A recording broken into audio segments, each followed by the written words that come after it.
Welcome to the deep dive. We are really getting into some deep waters today. We definitely are. Some profound ideas, really mind-bending stuff from the sources you've shared. Yeah, exactly. We're exploring these intricate concepts, God the Supreme and God the Ultimate. Big topics. Huge. And our goal, our mission for this deep dive is to sort of unpack them.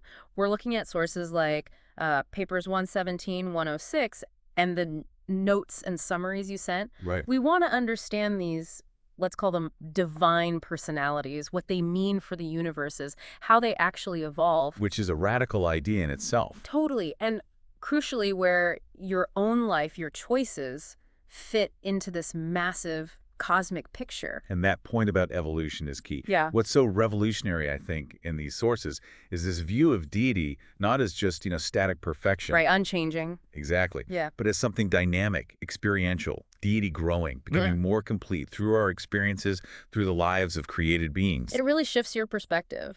It does. It's quite surprising, and that's what we really want to illuminate today. Okay, so where do we start? God the Supreme. Let's start there. The sources introduce God the Supreme as, well, a central figure, the evolving deity tied directly to time and space. Our reality. Our reality. The seven super universes.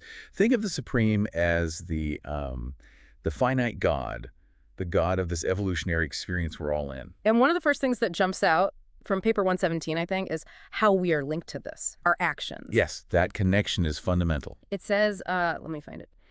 To the extent that we do the will of God, in that measure, the almighty potential of the Supreme becomes one step more actual. Powerful stuff. It's saying our alignment, our choices directly contribute to making God in this aspect more real, more actualized. We're part of the process. Exactly. It's described as this fascinating reciprocal relationship.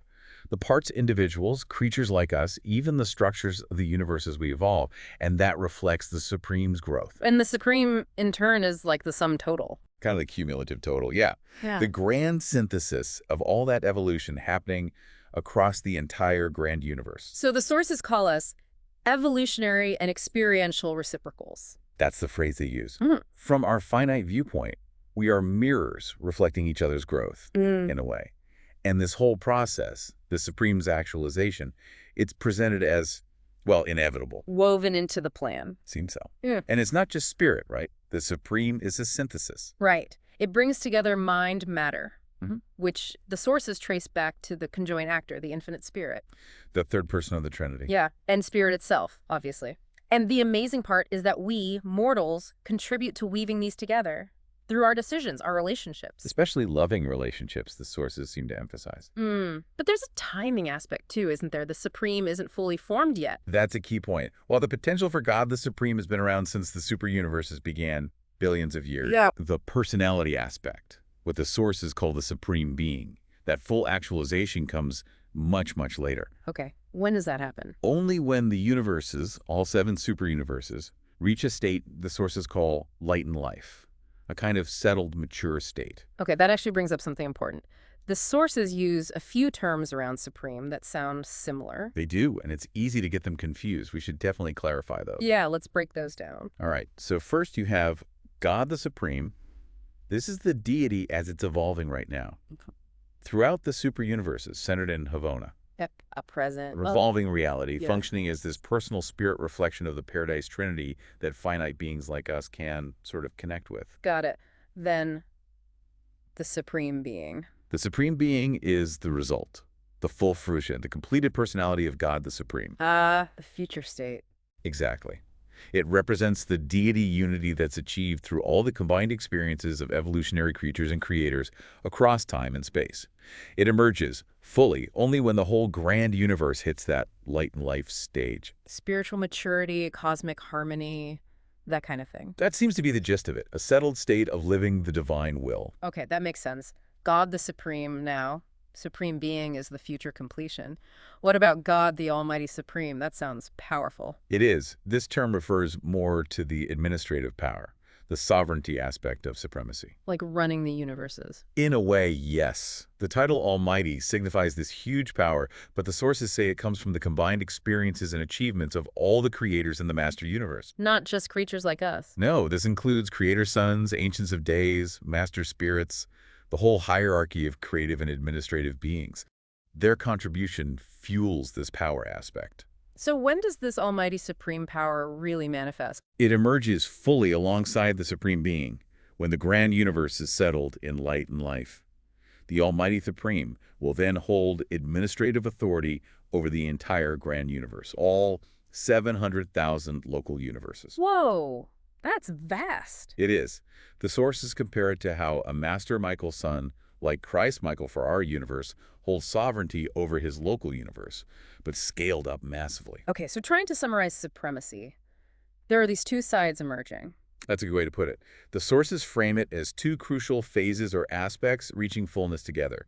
One is the power personality, God the Almighty, the administrative authority built from creator experience. Right. And the other is the personality experience, the supreme being, the unifying personality built from the shared experiences of both creatures and creators. It does feel complex, like that visual mentioned somewhere, like an LP record, Yeah. intertwining paradise reality and universe action. Yeah, connecting the static perfection with the dynamic evolution across different levels, it's definitely multi-layered. So, bringing this down to earth a bit, what does this mean for you, for the listener? How do we connect to this grand cosmic drama? Well, this is where it gets really personal and I think incredibly motivating. Yeah. The sources are emphatic, achieving that full actualization of God the Supreme.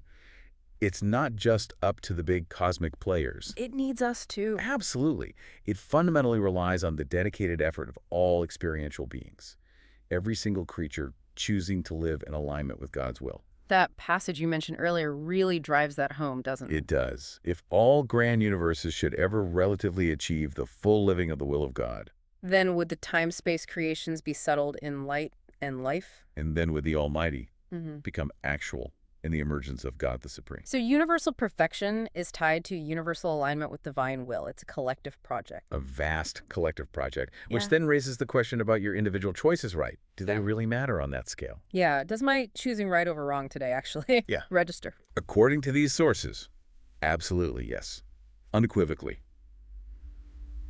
There's a passage. Starts, when an evolving mind becomes attuned. I think I know the one.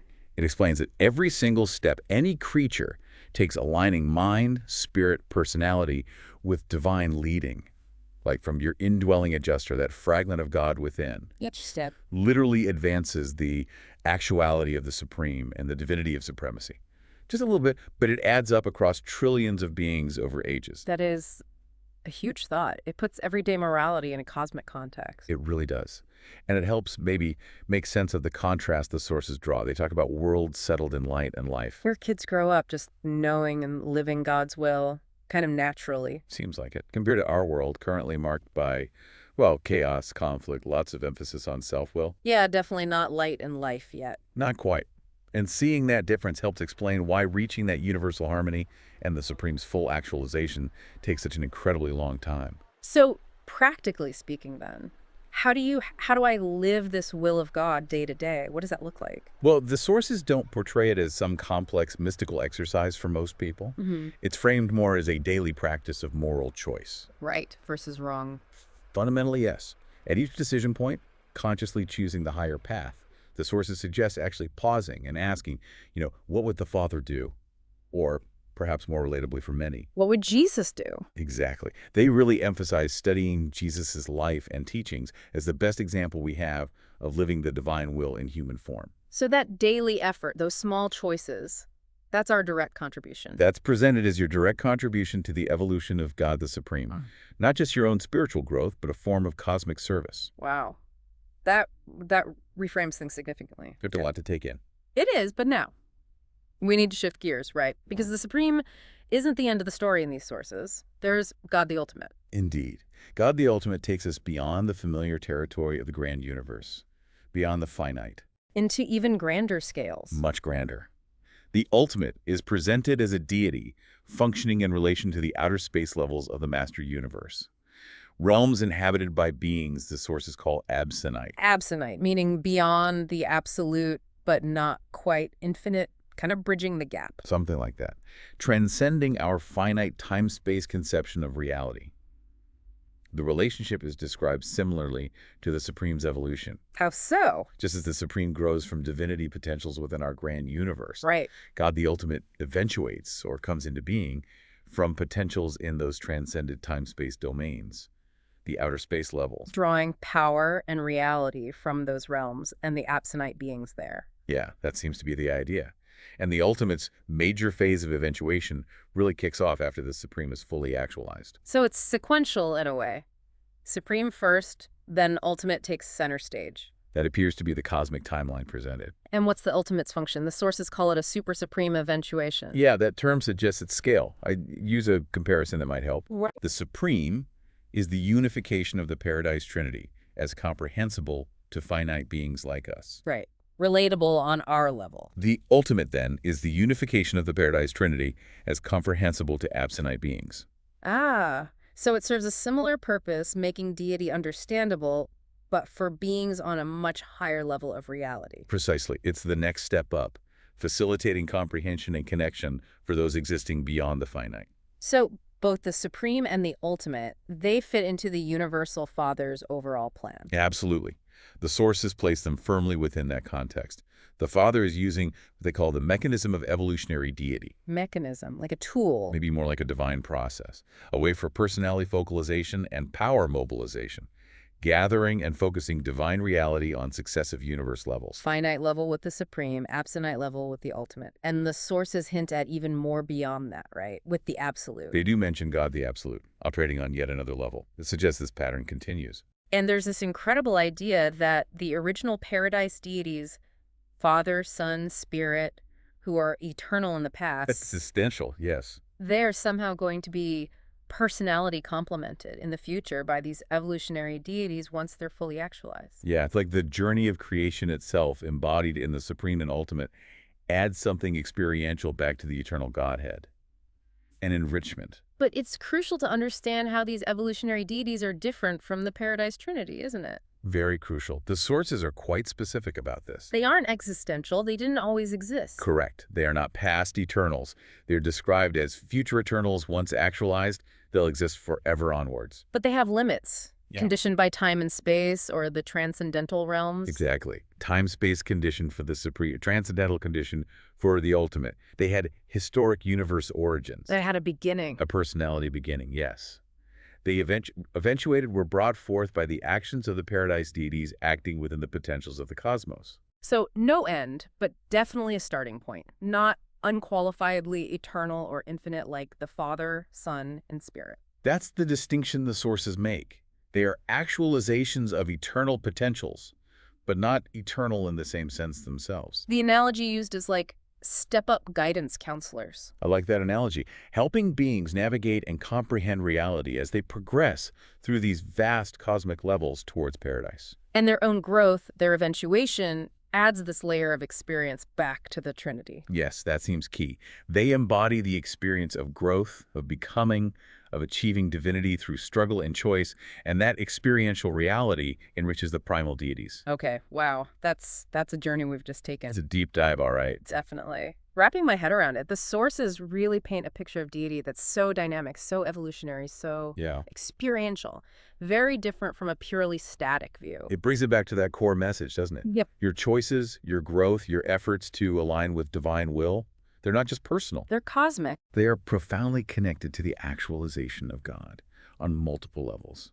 It's quite staggering when you think about it. Which means, fundamentally, that your spiritual development isn't just for you. The sources seem to frame it as, like, a cosmic duty. A responsibility, yeah. Yeah. A form of universal service, cosmic citizenship, you could say. Contributing your part to the whole grand unfolding.